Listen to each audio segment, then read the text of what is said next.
"Get out of my house!" Marlowe screamed, her face twisted with rage as she blocked the front door. "This is my inheritance. Go away or I'll call the police."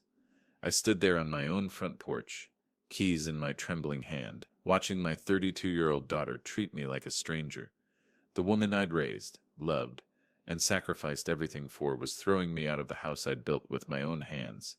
I turned around, walked to my truck, and dialed a number. Not the police, the realtor. "Oswin, it's Thaddeus. Put the house on the market. Today?" What my daughter didn't know was that she'd just made the biggest mistake of her life. "Before I begin this story, can you tell me where in the world you're listening from?" I never thought I'd be sitting in my truck outside my own home, talking to a realtor about selling the place where I'd planned to spend my golden years. But Marlowe had pushed me past every limit I thought I had. To understand how we got here, you need to know about the house, about what it meant to our family, about the dreams we built inside those walls. 32 years ago, when Kala was pregnant with Marlowe, we bought a small plot of land on the outskirts of town. I was working construction then, putting in 12-hour days just to make ends meet. Kala was teaching second grade at the elementary school, her belly growing rounder each month as she shaped young minds. We had nothing but love, determination, and a shared vision of building something permanent for our family. The land cost us every penny of our savings. For months, we lived in a tiny apartment above the hardware store downtown, while I spent every weekend and evening after work clearing trees, leveling ground, and laying the foundation. Kala would bring me sandwiches and sit on overturned buckets, reading me baby name books while I mixed concrete by hand. We were young, broke, and completely in love with the future we were creating. I remember the day we poured the foundation. Kala was 8 months pregnant, waddling around the construction site in her oversized overalls, insisting on helping despite my protests. She wanted to leave her handprint in the wet concrete, right next to where the front door would eventually stand. "So our babies will always know they're walking into a home built with love," she said, pressing her palm into the gray mixture. I put my hand next to hers, and we sat there for hours, talking about the life we'd build on that foundation. Marlowe was born 3 weeks later in the county hospital. I held her tiny body against my chest, covered in sawdust and paint stains from rushing straight from the construction site. She was perfect, red-faced and screaming, but perfect. I whispered promises to her that night about the room I was building just for her, with windows facing east so she'd wake up to sunshine every morning. I told her about the swing I'd hang from the oak tree, about the garden where her mother would teach her to grow tomatoes. Building that house took 3 years of backbreaking work. Every board I nailed, every pipe I fitted, every wall I framed was done with my family in mind. I wasn't just constructing a building. I was creating a legacy, a place where holidays would be celebrated, where grandchildren would take their first steps, where Cal and I would grow old together watching sunsets from the front porch. When Boone came along 2 years later, I added a second bedroom, working by lamplight after Kala fell asleep. She was exhausted from teaching and managing 2 babies, but she never complained. She'd bring me coffee and rub my shoulders while I sketched plans for a bigger kitchen, a family room where we could all gather for movie nights. Every improvement was an investment in our future happiness. The neighborhood grew up around us. Young families moved into houses that developers threw up in a matter of months. But ours remained special. Neighbors would stop by to admire the craftsmanship, the custom woodwork, the built-in shelves that perfectly fit our growing collection of family photos. They called it the house that loved, and they weren't wrong. Marlowe and Boone spent their childhood racing through those rooms, sliding down the banister I'd sanded smooth with my own hands, hiding in the reading nook I'd carved out under the stairs. I taught them both how to use tools in the garage workshop, how to plant seeds in Kala's garden, how to fix things instead of throwing them away. Those walls absorbed their laughter, their tears, their growing up dreams. Every payment we made on that land, every improvement we added, every memory we created was an investment in something bigger than ourselves. This wasn't just real estate. This was our family's heart, our identity, our proof that 2 people with more love than money could build something beautiful and lasting. Now, sitting in my truck with the realtor on the phone, I felt like I was about to tear down everything we'd spent a lifetime building. But Marlowe had left me no choice. The daughter who'd grown up in rooms built with love had forgotten where that love came from. The first signs that something was wrong with Marlowe started showing up about 5 years ago, right after she graduated college. She'd moved back home temporarily while job hunting, which Kala and I welcomed with open arms. We'd missed having our children around, missed the energy and laughter they brought to the house, but temporary stretched into months, then years, and Marlowe's attitude shifted from grateful to demanding. It began with small things. Comments about how outdated the kitchen looked, how embarrassing it was to bring friends over to such an old-fashioned house. She started rearranging furniture without asking, throwing away family photos she considered clutter, and complaining that her childhood bedroom was too small for a professional woman. I watched my daughter look at our home, our life's work, like it was some kind of prison holding her back from her true potential. Kala tried to excuse it as adjustment anxiety, the natural growing pains of an adult child finding her place in the world. But I saw something darker growing in Marlowe's eyes.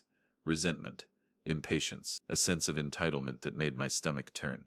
She'd started treating our house like a free hotel, coming and going without explanation, bringing strangers around at all hours, leaving messes for her mother to clean up. The job hunting excuse wore thin when we discovered she was turning down interviews that didn't meet her standards. Marketing coordinator for an insurance company.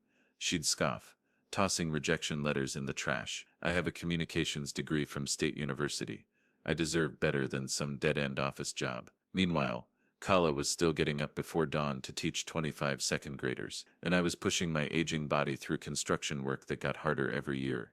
Boone, on the other hand, had moved out right after high school, got his electrician's certification, and was building his own life with quiet determination. He'd stop by for Sunday dinners, always bringing flowers for his mother and asking how he could help around the house. The contrast between my children couldn't have been sharper. One had learned the value of hard work and gratitude. The other seemed to believe the world owed her everything she wanted. The conversations about inheritance started casually. Marlowe would make comments about when this place is mine, or ask detailed questions about property values and our retirement plans. At first, Kala and I assumed it was natural curiosity about family finances. We'd always been open with our children about money, teaching them to budget and save, showing them that security comes from careful planning and honest work. But Marlowe's questions became more persistent, more specific. She wanted to know exactly how much the house was worth, what our will said, whether we'd considered selling and giving her and Boone their inheritance early. You could downsize to a condo, she'd suggest. Her voice casual but her eyes intense.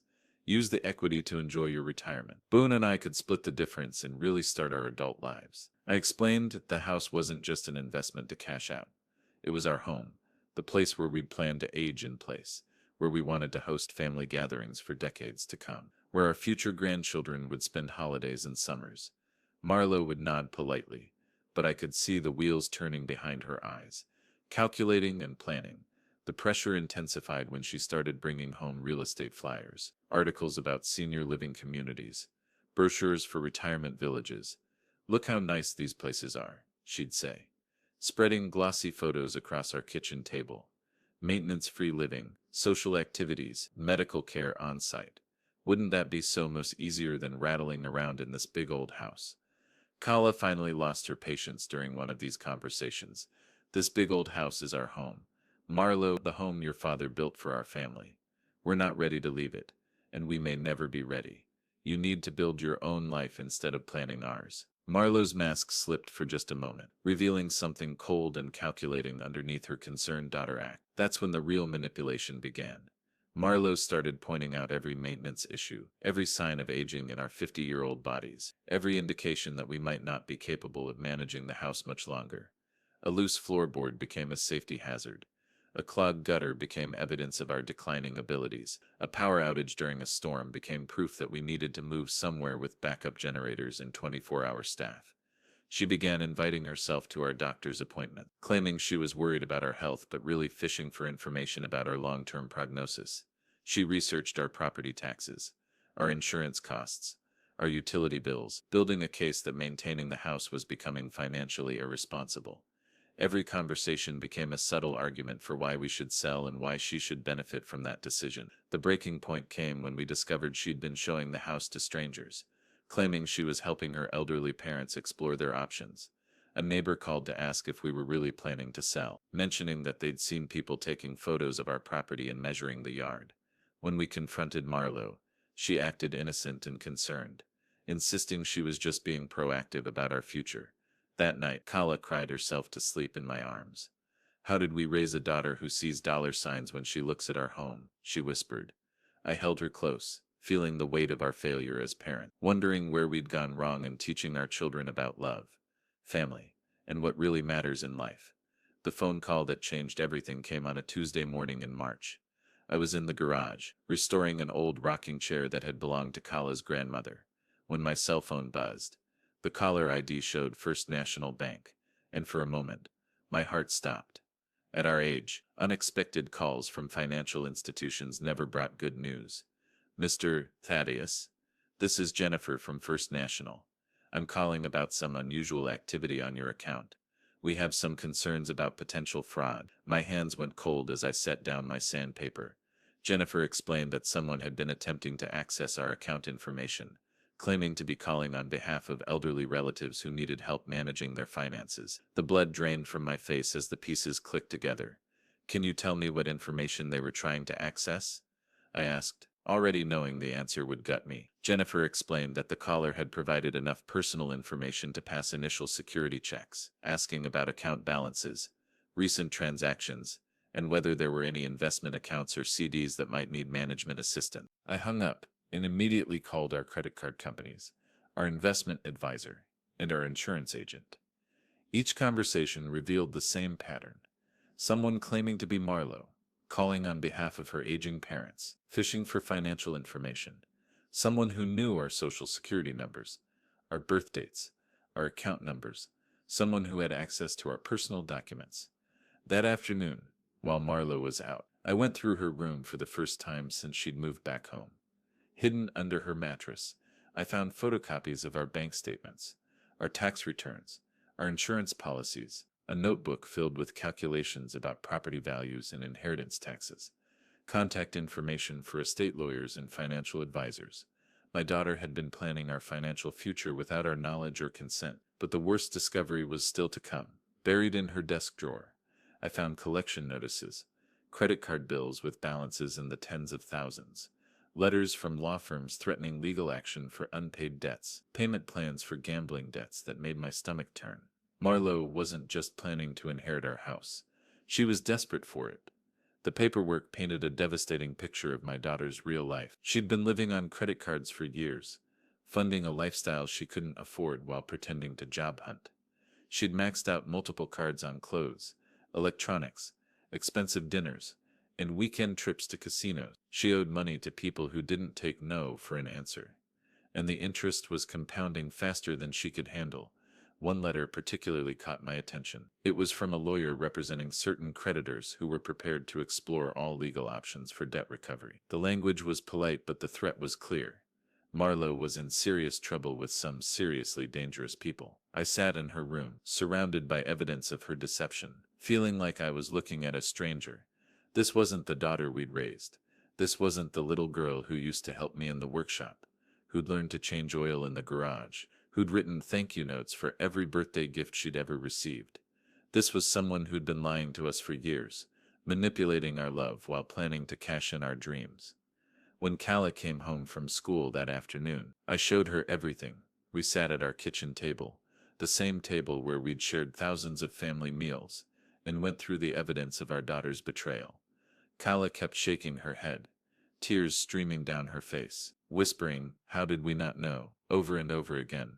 The math was simple and heartbreaking. Marlo owed over $60,000 to various creditors. Her minimum monthly payments exceeded what most families spent on rent. She had no income, no real job prospects, and no way to dig herself out of the hole she'd created. Our house, with its paid-off mortgage and decades of equity, was her only lifeline. That evening, we called Boone and asked him to come over. We laid out the situation honestly, showing him the same documents we'd discovered. His reaction was immediate and clear. "She's been planning to force you out of your own home." He looked around the kitchen where he'd grown up, his jaw clenched with anger. "She's been pretending to care about your future while setting you up to lose everything." Boone helped us understand the bigger picture. Marlo wasn't just hoping we'd sell the house and share the proceeds. She was maneuvering to get power of attorney, to convince courts that we were too elderly to manage our own affairs, to take control of our assets while we were still alive. The doctor's appointments, the research into senior living, the concern about our ability to maintain the house. It was all part of a long-term plan to separate us from our property. We spent that night making plans of our own. We moved all our important documents to a safe deposit box. We added passwords to all our financial accounts. We scheduled appointments with an estate lawyer to make sure our will was ironclad and couldn't be contested. We were preparing for war with our own daughter. The saddest part was realizing how long the manipulation had been going on. Years of comments about our age, our health, our ability to handle responsibilities. It had all been psychological warfare designed to make us doubt ourselves. Marlowe had been systematically undermining our confidence while positioning herself as our savior, but we weren't the helpless elderly people she'd been painting us as. At 63 and 58, we were healthy, sharp, and perfectly capable of managing our own lives. We'd been building, planning, and problem-solving for decades. Our daughter had underestimated us, and she was about to learn that we hadn't survived this long by being naive or weak. The confrontation happened on a Thursday evening in April. Kala and I had spent 3 weeks preparing, consulting with lawyers, organizing our finances, and steeling ourselves for what we knew would be the most difficult conversation of our lives. We decided to approach it directly, laying out everything we'd discovered and giving Marlowe one chance to come clean and ask for help the right way. She walked into the kitchen after another day of job hunting that we now knew was actually gambling and shopping. Her designer purse, which I now realized had cost more than most people's monthly salary, hit the counter with an expensive thud. She was scrolling through her phone, probably checking credit card balances or casino promotions, when she noticed the documents spread across our kitchen table. "What's all this?" she asked. But her voice had already changed. The casual tone disappeared, replaced by something wary and defensive. She could see our bank statements, her credit card bills, the collection notices, all organized in neat piles like evidence in a courtroom. Her face went pale as she realized her secret life had been exposed. "Sit down, Marlowe," I said, my voice steady despite the heartbreak crushing my chest. "We need to talk about your debts, your lies, and your plans for our house."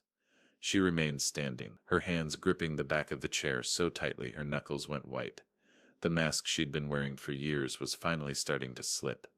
Kala spoke first, her teacher's voice calm but firm. "We know about the gambling, honey. We know about the credit cards, the collection agencies, the people you owe money to. We know you've been planning to force us out of our home to pay your debts." Each word hit Marlowe like a physical blow, and I watched my daughter's face cycle through emotions: shock, denial, anger, and finally, desperate calculation.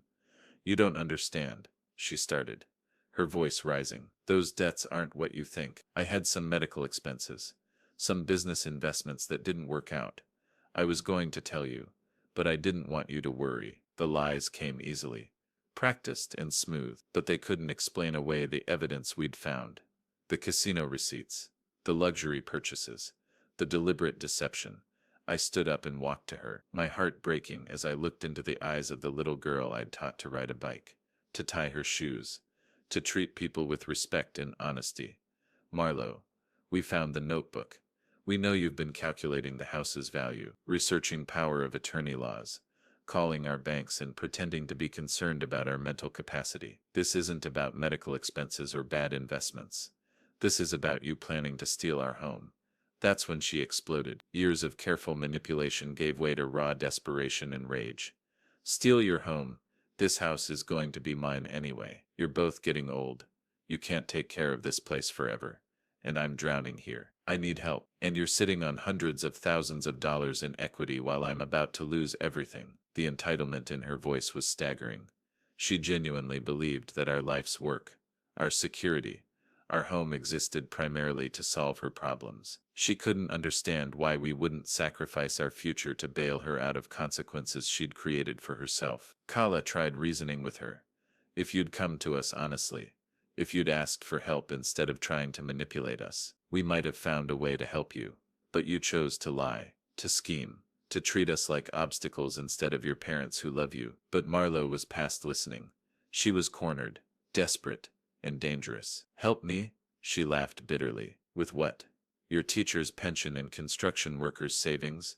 You don't have enough liquid cash to make a dent in what I owe.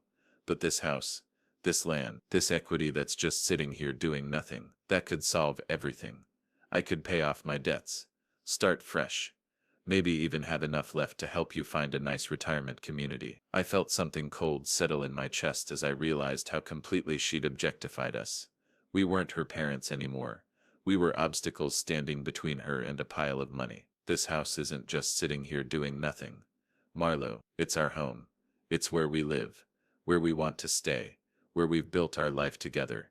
It's not your emergency fund. That's when she said the words that ended our relationship forever. You're being selfish. You're old. You probably won't live more than 10 or 15 more years anyway. And you're hoarding wealth while your own daughter suffers. What kind of parents choose a house over their child's welfare? The silence that followed was deafening. Kala was crying silently, her shoulders shaking with grief. I stood there looking at this stranger who'd replaced my daughter, feeling something die inside my chest. She'd reduced our lives, our dreams, our future to an inconvenient obstacle to her financial recovery. Get out, I said quietly. The words came from somewhere deep and final. Get out of our house right now. Marlo's face twisted with disbelief, then fury. You can't throw me out. I live here. This is my home too. No, I said, my voice getting stronger. This is our home. You've been living here as our guest, and that invitation is permanently revoked.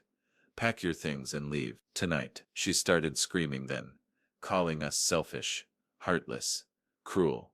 She threatened to call Adult Protective Services, to have us declared incompetent, to fight any attempt to remove her from the property. That's when she ran to the front door, blocking it with her body, and screamed the words that sealed her fate. Go away, or I'll call the police. The irony would have been funny if it wasn't so heartbreaking. She was calling the police on us, in our own home, to protect her right to manipulate and steal from us. I walked past her, got in my truck, and called Oswin the Realtor. If my daughter wanted to treat our home like nothing more than a pile of money, then that's exactly what it would become. If she couldn't see the love and sacrifice that had built these walls, then she didn't deserve to inherit them. The for sale sign went up on a Friday morning, and by Friday afternoon, our neighborhood looked like a crime scene. Cars moved slowly past our house, neighbors standing in clusters on sidewalks, everyone trying to figure out what had happened to the family that had been the heart of this community for 3 decades. My phone started ringing before noon and didn't stop until I finally turned it off that evening. Marlo had spent the night at a motel, but she was back by 8 a.m., pacing around our front yard like a caged animal. She kept taking pictures of the real estate sign, making phone calls, and stopping neighbors to tell them some story about elderly parents making rash decisions. I watched her from our living room window. This woman, who used to be my daughter, working the crowd like a politician trying to build support for her cause. Kala was in the kitchen, mechanically washing dishes that were already clean, her way of coping with stress since the children were small. Maybe we're making a mistake, she said for the 10th time that morning. Maybe there's another way to handle this. But I could see in her eyes that she knew better. Marlo had crossed lines that couldn't be uncrossed. Trust, once broken this completely, couldn't be repaired with good intentions and family therapy. Boone arrived around 10, taking a personal day from his electrical job to help us navigate the chaos. He took one look at Marlo working the neighbors and shook his head. She's telling people you're having some kind of breakdown, he reported, that you're making irrational decisions because of grief or dementia or medication side effects. She's painting herself as the concerned daughter trying to protect her confused parents. The lies were so elaborate, so detailed, that I almost admired her creativity. According to Marlo's version of events, I'd become obsessed with selling the house after a minor health scare that had scrambled my thinking. Kala was supposedly too passive to stand up to my confused decision-making. The gambling debts, the manipulation, the years of planning to force us out. None of that existed in her alternative reality. Our first potential buyers came that afternoon. Oswin had warned us that the house would generate significant interest because of its location, condition, and price point. What he hadn't prepared us for was Marlo's interference. She positioned herself at the edge of our property, intercepting potential buyers before they could reach the front door. I watched from inside as she approached a young couple looking at the listing on their phone. She introduced herself as the daughter, explained that her elderly parents were making an impulsive decision they'd regret, and suggested the buyers look at other properties in the neighborhood. When that couple left without viewing the house, I realized we had a serious problem. Osman arrived for the second showing of the day looking frazzled and apologetic. I've never dealt with anything like this, he admitted, glancing toward Marlowe, who was now holding a handwritten sign reading Family Emergency. Please respect our privacy. She'd turned our home sale into a public spectacle, complete with performance art designed to make us look unstable. Can we get a restraining order? Kala asked, but Boone shook his head. She's not threatening violence, and she's not actually on your property. She's standing on public sidewalk exercising her right to free speech. The system that was supposed to protect us was protecting her right to sabotage our decisions. The third potential buyer of the day was a middle-aged man looking to downsize after his divorce. Marlowe's approach to him was different, more sophisticated. She painted herself as a real estate professional trying to help her parents through a difficult transition. She suggested he wait a few months until the family situation stabilized, hinting that a better price might be available if her parents came to their senses. That evening, Osman called with the news I'd been dreading. 2 of today's 3 potential buyers have decided to look elsewhere. They're concerned about family drama, potential legal complications, and whether the sale will actually go through. Word is starting to spread in the real estate community that this property comes with complications. Marlowe had found the perfect way to torture us. She couldn't legally stop us from selling the house, but she could make the process so difficult, so public, and so complicated that no reasonable buyer would want to get involved. She was holding our home hostage using social pressure and implied legal threats. That night, neighbors started stopping by with casseroles and concerned questions. They'd known our family for decades, had watched our children grow up, had celebrated holidays and weathered storms with us. Now they were confused and worried, trying to figure out how to help without taking sides in what appeared to be a family crisis. Mrs. Patterson from next door brought homemade soup and stayed for an hour, gently probing about our decision to sell. It's just so sudden, she said, patting Kala's hand. You've always said you'd never leave this house. Marlowe seems so worried about you both. The seed of doubt had been planted, and it was growing in the minds of people who'd known us for 30 years. By Sunday, the story had spread throughout our church community, during coffee hour after service. I found myself defending our mental capacity, our decision-making ability, and our right to sell our own property. People who'd respected us for decades were looking at us with pity and concern, wondering if we'd lost our minds or fallen victim to some kind of scam. Marlowe had weaponized our community against us. She'd turned our neighbors into unwitting allies in her campaign to keep us trapped in a house we could no longer enjoy because of her presence. Every familiar face now carried questions about our competence, our judgment, our family stability. But the worst part was watching Kala begin to doubt herself.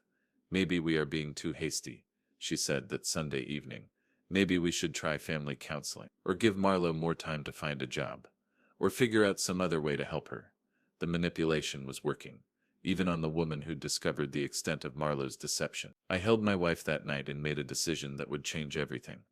If Marlowe wanted to make this a public battle, then I'd give her a war she wasn't prepared to fight. I'd stop trying to protect her reputation and start telling the truth about why we were selling. The next morning, I called our lawyer and asked a simple question. What would it take to expose everything?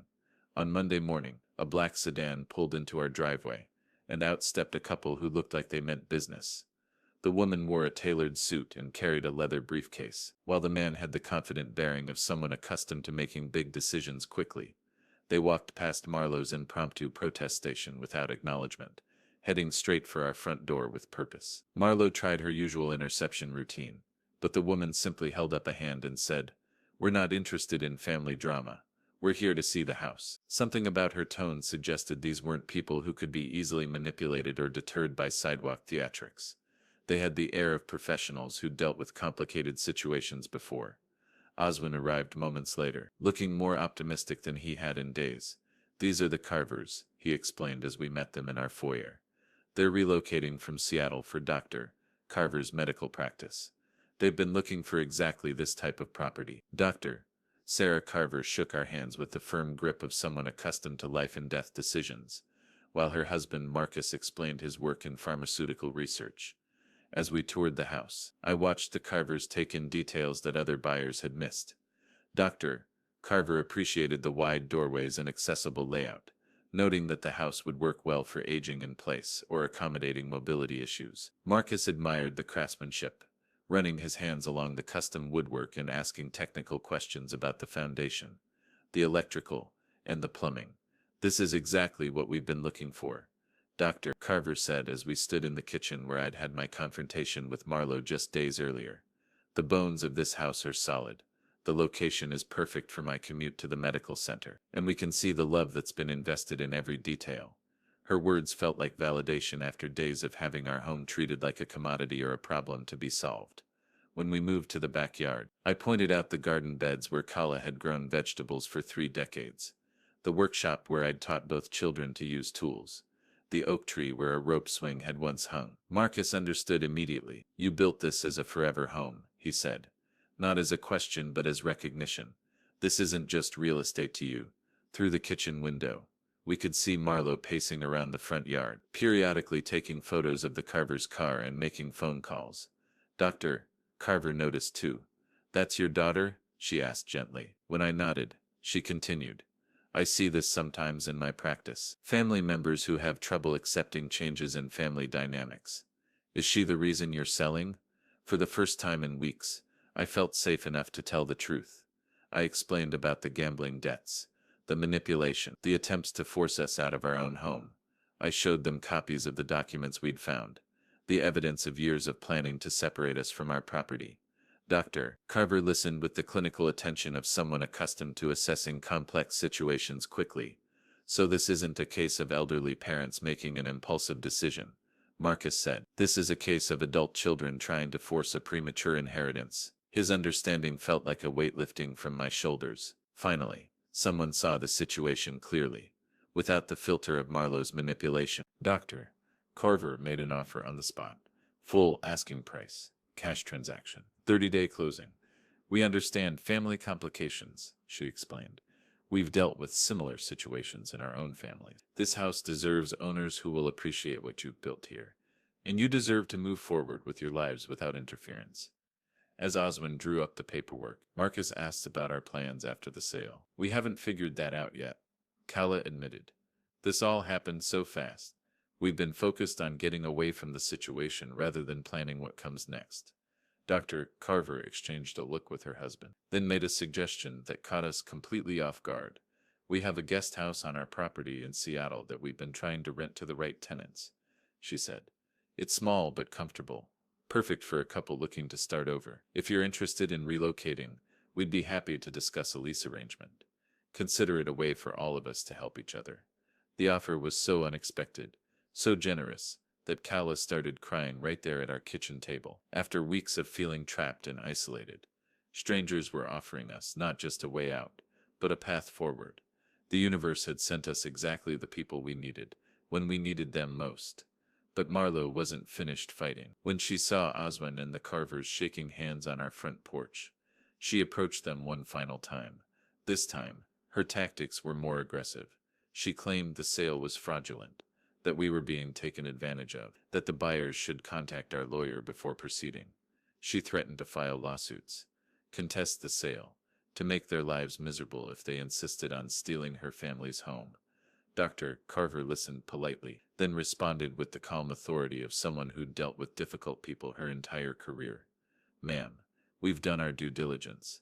We've spoken with your parents at length, reviewed all the documentation, and consulted with our attorney. This is a legitimate sale between consenting adults. If you continue to harass us or interfere with this transaction, we'll be forced to involve law enforcement." Marlowe's face went white as she realized she was dealing with people who couldn't be intimidated or manipulated. These weren't confused elderly parents or sympathetic neighbors. These were professionals who understood exactly what was happening and refused to be drawn into her drama. That evening, as we signed the purchase agreement, Boone stopped by to hear the news. "I'm proud of you both," he said, hugging his mother tightly. "You're choosing your own future instead of letting Marlowe choose it for you." He looked around the kitchen one last time, then added, "This house will be beautiful with new people who appreciate it, and you'll be beautiful somewhere new, starting fresh." For the first time in months, I felt hope instead of heartbreak. We were selling our house, but we were buying our freedom. We were leaving the place where we'd raised our family, but we were saving ourselves from a daughter who'd lost sight of what family really meant. The closing was scheduled for 3 weeks away, just enough time to pack a lifetime of memories and prepare for the next chapter of our lives. 3 days before closing, Marlowe played her last card. She arrived at our house with a man in an expensive suit who introduced himself as attorney Richard Blackwell, specializing in elder law and family disputes. They'd clearly rehearsed their approach, presenting themselves as concerned professionals trying to prevent a tragedy rather than as desperate debtors making one final attempt at manipulation. Blackwell's strategy was sophisticated and terrifying. He suggested that our sudden decision to sell indicated possible cognitive decline, that the stress of family conflict might have impaired our judgment, and that a responsible court might want to evaluate our mental capacity before allowing such a significant financial transaction to proceed. He'd brought paperwork to request a competency hearing, effectively freezing the sale until a judge could determine whether we were capable of making our own decisions. "This is for your own protection," Marlowe said, her voice dripping with false concern. "Dad, you've been acting erratically, making impulsive decisions, refusing to listen to family who care about you. Mr. Blackwell thinks a court-appointed guardian might help you think through this decision more carefully." The manipulation was breathtaking in its audacity. She was trying to have us declared incompetent to prevent us from escaping her control. Calla's face went pale as the implications sank in. If a judge bought into Marlowe's narrative, we could lose the right to make decisions about our own lives, our own property, our own future. A court-appointed guardian would have the power to cancel the sale, force us to remain in a house that had become a prison, and leave us vulnerable to years more of Marlowe's financial pressure. But we weren't the helpless elderly people Marlowe had been painting us as, and we'd spent 3 weeks preparing for exactly this scenario. I smiled as I pulled out my phone and made a call. "Neoma, it's Thaddeus. They're here with the competency threat. Time to activate our insurance policy." Neoma Winters, our attorney, arrived within 20 minutes. Accompanied by Dr. Patricia Reeves, the geriatric psychiatrist we'd been consulting since the crisis began. Behind them came Boone, carrying a briefcase full of documents we'd been compiling for weeks. Marlowe's confident expression began to falter as she realized we'd anticipated her move. Dr. Reeves had conducted comprehensive cognitive assessments on both Calla and me the previous week. She presented test results showing that our mental capacity was not only intact, but superior to average for our age group. Our decision-making ability, memory function, and judgment were all within completely normal ranges. We'd been proactive in protecting ourselves against exactly the accusations Marlowe was now making. Neoma laid out our counterattack with surgical precision. She presented bank records showing that we'd been managing our finances independently and responsibly for decades. She showed employment records proving our continued professional competence. She displayed character references from colleagues, neighbors, and community members who could attest to our mental clarity and sound judgment. Then came the evidence that destroyed Marlowe's credibility completely. Neoma had copies of all the collection notices, credit card statements, and gambling debts we'd discovered. She'd documented every lie Marlowe had told, every manipulation she'd attempted, every instance of identity theft and fraud she'd committed while accessing our financial information. Attorney Blackwell's face grew increasingly pale as he realized his client had omitted crucial information about her own criminal behavior. "Your daughter owes over $60,000 to various creditors," Neoma explained to Blackwell. "She's been living in your client's home rent-free while deliberately sabotaging their attempts to downsize and move forward with their retirement plans. She's contacted their financial institutions using fraudulent information, researched guardianship laws as a means of gaining control over their assets, and is now attempting to use the court system to prevent them from making legal decisions about their own property." Blackwell began gathering his papers, clearly recognizing that his client had misrepresented the situation completely. "If you proceed with this competency challenge," Neoma continued, "we'll file counter-charges for elder financial abuse, identity theft, and attempted fraud. We have enough evidence to pursue criminal charges that could result in significant jail time." Marlowe's mask finally fell away completely. Gone was the concerned daughter act, replaced by raw desperation and fury. "You can't do this to me," she screamed. "I'm your daughter. I'm family. You're supposed to help me, not destroy me." The entitlement was staggering even now. as if her biological relationship gave her the right to steal our home and control our lives. We offered to help you, Kala said quietly. We would have found a way to support you if you'd come to us honestly, if you'd asked for help instead of trying to take our home by force. But you chose manipulation over honesty, theft over trust. You made yourself our enemy instead of our daughter. Blackwell was already heading for the door, unwilling to be associated with a case that had criminal implications for his client. Marlowe chased after him, begging him to stay, promising to pay his fees somehow, insisting that her parents were lying about her character, but it was too late. Her final gambit had failed, and everyone in the room could see her for what she really was. Dr. Reeves spoke to Marlowe directly, her voice compassionate but firm. You're exhibiting signs of pathological gambling addiction combined with narcissistic entitlement syndrome.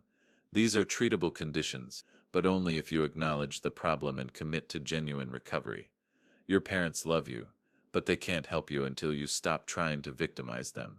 After they left, our house felt different. The weight of months of fear and uncertainty had lifted, replaced by something that felt like peace. We'd faced the worst Marlowe could throw at us and emerged stronger, more united, and more certain than ever that we were making the right decision. The closing was 2 days away, and nothing could stop it now. We'd won the war for our own freedom, but the victory felt hollow. In saving ourselves, we'd lost our daughter, perhaps forever. Some battles are worth fighting even when winning feels like losing everything that matters. The closing took place on a Thursday morning in May, exactly 6 weeks after Marlowe had screamed at us to leave our own home. Kala and I sat at a conference table in the attorney's office, signing papers that transferred ownership of our life's work to people who would appreciate and protect it. Dr. and Mrs. Carver sat across from us, treating the transaction with the respect and gravity it deserved. As I signed the deed transfer, I thought about the day 32 years earlier when Kala and I had pressed our handprints into wet concrete, dreaming about the life we'd build on that foundation. We'd succeeded beyond our wildest dreams, creating not just a house but a home, not just a structure but a legacy. The fact that our daughter couldn't see that value didn't diminish what we'd accomplished. Marlowe didn't appear at the closing. She'd made one final attempt the night before, calling to promise she'd change, insisting she could get help for her gambling addiction, begging us to give her another chance. But trust, once shattered so completely, couldn't be rebuilt with promises and tears. She'd had years to come to us honestly, and she'd chosen deception every time. The check we received represented more than money. It represented freedom from manipulation, escape from a toxic situation, and the resources to build something new. Dr. Carver had been true to her word about the guest house in Seattle, and we'd accepted her offer of a 1-year lease with an option to buy. At our age, starting over felt terrifying and exhilarating in equal measure. Boone helped us pack the moving truck, carefully wrapping family photos and the tools I'd used to build our house. He'd taken a week off work to help with the transition, and his steady presence reminded us that we hadn't failed completely as parents. One of our children had learned the values we'd tried to teach: integrity, hard work, family loyalty, and the difference between helping someone and enabling their destructive behavior. Are you angry at her? Boone asked as we loaded my workshop equipment. It was a question I'd been asking myself for weeks. No, I realized as I said it. I'm heartbroken, but not angry. Anger requires expecting better. I've accepted that the daughter we raised doesn't exist anymore, maybe never existed. The person living in her body made choices that led here. Our neighbors came to say goodbye, many of them still confused about our sudden departure, but gradually understanding that family situations could be more complicated than they appeared from the outside. Mrs. Patterson brought cookies for our trip, and Mr. Jenkins helped carry boxes, both of them tactfully avoiding questions about Marlowe's absence from the moving process. The last thing I loaded was Kala's grandmother's rocking chair, the one I'd been restoring when this crisis began. It seemed fitting somehow, carrying forward something precious from the past while moving toward an uncertain future. Some things were worth saving, worth fighting for, worth taking along when everything else had to be left behind. As we drove away from the house for the final time, Kala took my hand and squeezed it. Do you think we'll ever see her again? She asked, watching our old neighborhood disappear in the rearview mirror. I hope so, I said honestly, but only if she finds her way back to being the person we thought we raised. The woman who threatened to call the police on her own parents isn't someone I recognize. The drive to Seattle took 3 days, and we used the time to talk about our dreams for this next chapter. We wanted to travel, to volunteer, to pursue hobbies we'd postponed while raising children and building careers. We wanted to make new friends who knew us as we were now, not as we'd been when we were younger and more trusting. We wanted to build relationships based on mutual respect rather than biological obligation. The guest house Dr. Carver had offered was small but perfect, with a view of mountains and water that took our breath away. It came furnished with the basics, giving us time to decide what kind of life we wanted to create without the weight of accumulated possessions. For the first time in years, we felt light, unburdened, free to choose our own path. 6 months later, we received a letter from Marlo. She'd entered a residential treatment program for gambling addiction and was working with a therapist to understand the choices that had led to our estrangement. She apologized for the pain she'd caused, acknowledged the reality of her behavior, and asked for nothing except our willingness to read her words. It was a start, though trust would be a long time coming. Boone visited us for Christmas, marveling at our new surroundings and the peace he saw in our faces. "You look 10 years younger," he told us over dinner. Moving here was the right choice. He was right. The stress lines that had appeared during Marlowe's campaign against us had faded, replaced by the relaxed expressions of people who'd reclaimed control over their own lives. As I write this story, Kala and I are planning to buy the guest house we've been renting. We're putting down roots again, but this time on our own terms, with our eyes wide open about human nature and family loyalty. We've learned that love isn't enough to save someone who doesn't want to be saved, and that sometimes the most loving thing you can do is refuse to enable destruction. The house we built with our hands became the house that taught us about boundaries. The daughter we raised with love became the teacher who showed us the difference between family and relatives. The crisis that nearly destroyed us became the catalyst for a better, more honest life. Some foundations have to be abandoned to build something stronger. Some families have to be redefined to survive. Some love has to include the courage to say no, to walk away, to choose your own welfare over someone else's manipulation. We're older now, maybe wiser, definitely more careful about who we trust with our hearts. But we're also free, together, and building something new on a foundation of hard-earned wisdom. And that feels like a pretty good place to start the rest of our lives. Before I finish, can you tell me where in the world you're listening to this story from? I'd love to know if these lessons about family, boundaries, and new beginnings resonate with people everywhere, or if this is uniquely American struggle of balancing love with self-preservation.